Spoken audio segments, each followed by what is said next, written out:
Ça va bientôt faire 2 semaines que je suis ici. Les premiers jours, on trouve le temps long. Les restrictions insupportables. On erre sans but à travers les couloirs de l'hôpital. Sur la porte de ma chambre, il y a une fleur de lys. Je me dis que ça tombe bien pour quelqu'un qui a toujours aspiré au titre de reine. Qu'est-ce que je fais ici? On me dit que la roue tourne.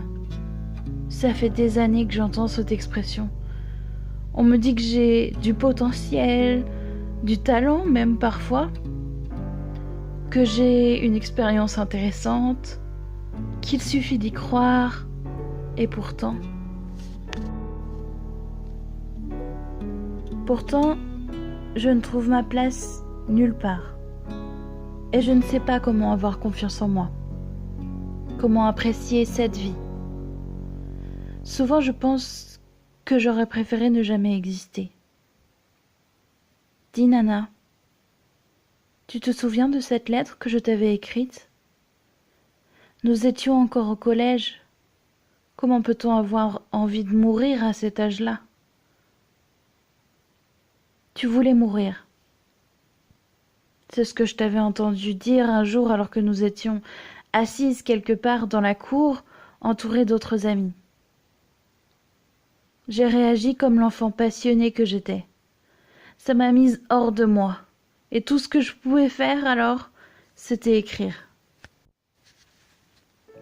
À cette époque, on écrivait des mots dans nos agendas respectifs.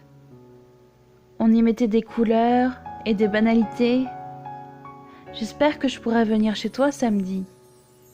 Je vais te graver un CD des meilleures chansons de cet artiste que j'ai découvert il n'y a pas longtemps.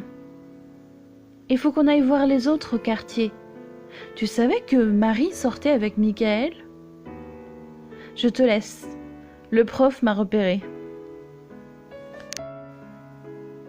Mais cette lettre-là, complètement maladroite et écrite à l'encre de ma colère, était d'une autre nature. Dans cette lettre, je te demandais de rester en vie parce que tu comptais pour moi. Et que tes amis devaient aussi compter pour toi suffisamment pour que tu aies envie de passer du temps en leur compagnie. C'était extrêmement égoïste et je n'y étais pas allée de main morte. J'avais tremblé en écrivant. Tremblé en pensant à ta réaction. Elle va me mettre une claque. C'est sûr, elle va me mettre une claque et tout sera terminé. Dans la cour, tu t'es planté devant moi, ton regard n'a rien laissé paraître. Et puis soudainement, à ma grande surprise, tu m'as prise dans tes bras. Tu m'as remerciée et encore émue, tu m'as promis que plus jamais tu ne dirais ces mots horribles. Tu as considéré que je t'avais sauvé la vie.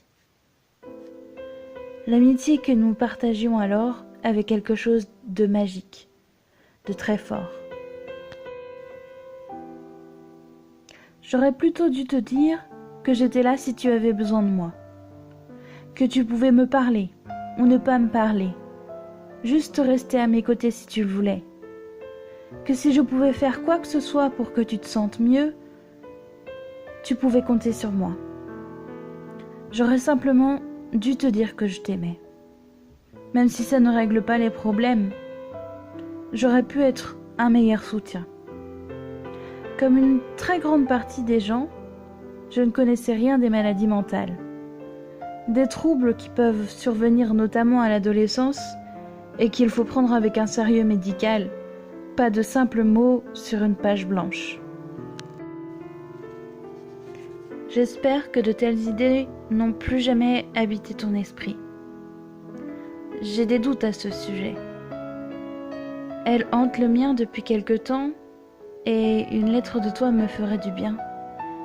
Même si je n'en ai pas besoin pour continuer à chérir notre histoire comme mon trésor le plus précieux. Tu me manques. Je ne sais pas si tu recevras un jour ces bouteilles à la mer. Mais je vais continuer de suivre ce fil qui nous a liés pendant toutes ces années. Je n'ai pas oublié. Je n'oublierai jamais, Nana.